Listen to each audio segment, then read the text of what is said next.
Y'all come take a look at this bullshit here. The 1994 crime bill is often blamed for mass incarceration. In the next 3 minutes, I plan on walking down how it isn't the only thing we should blame for mass incarceration. The law's legacy is complicated. It contained powerful funding incentives that engage more Americans in the criminal justice system than ever before. Senator Bernie Sanders and President Joe Biden have long been criticized for supporting the 94 crime bill, when honestly, it was a driver, but it wasn't the only thing. Some even said black leaders and civil rights organizations supported the 94 crime bill too. Historically, that doesn't totally line up.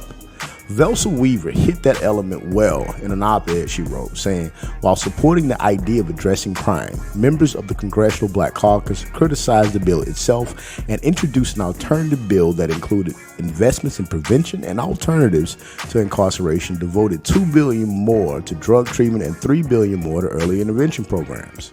With crime soaring in the late 1960s and early 1970s, this country just started using more punitive measures across the board to combat crime.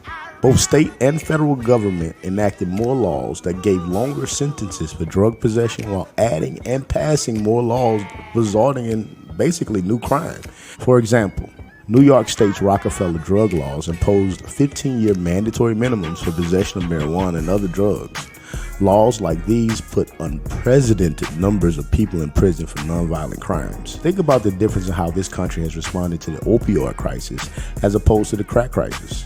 When Nixon was elected, his platform stated, "Lawlessness is crumbling the foundations of American society. We must reestablish the principle that men are accountable for what they do, that criminals are responsible for their crimes, that while the youth's environment may help to explain the man's crime, it does not excuse that crime." A message that you'll now see some Negroes actually recite, not totally understanding that its origins are kind of really based in white supremacy. Please make no mistake about it. Crime was scary at this point in history, and crack had ravished our communities. Something needed to be done. At our most vulnerable moment, with our babies dying around us, we kind of agreed to some shit that ultimately ended up locking up an entire generation of black men. I fear that we're in a similar moment. With our babies dying around us, we kind of just want this to stop. We accepted a highly questionable Brave team here locally that damn near incarcerated a whole generation of black men in Baton Rouge. That's why every time I see BRPD Police Chief Murphy Paul on TV arresting another bad cop, in the words of Johnny Domino, deep down, I'm like, go Chief, go. Now, I know we're raising the Jiggalators kids, and it isn't all the system, but damn, why can't we hold everybody accountable? It's just so damn easy to always talk about your own people.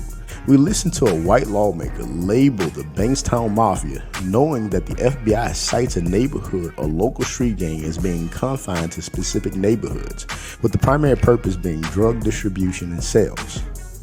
Did none of these Negroes live off O'Neal?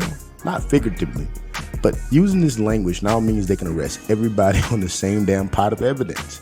You gotta know that's probably connected to funding. I know we turned our family units into fuckboy falls and high girl summers, and our people just wasn't built for that shit. We had to know that there would be some social cost paid to change our family structure. I ain't judging either. I've been on a few fall trips myself, and if you know any good prices out there, holler at your boy. But there's a cost to it. All in all, let's not allow the system more rope than they need. With the way I know white folks in policing down here, you give them too much rope, they're gonna hang your ass with it.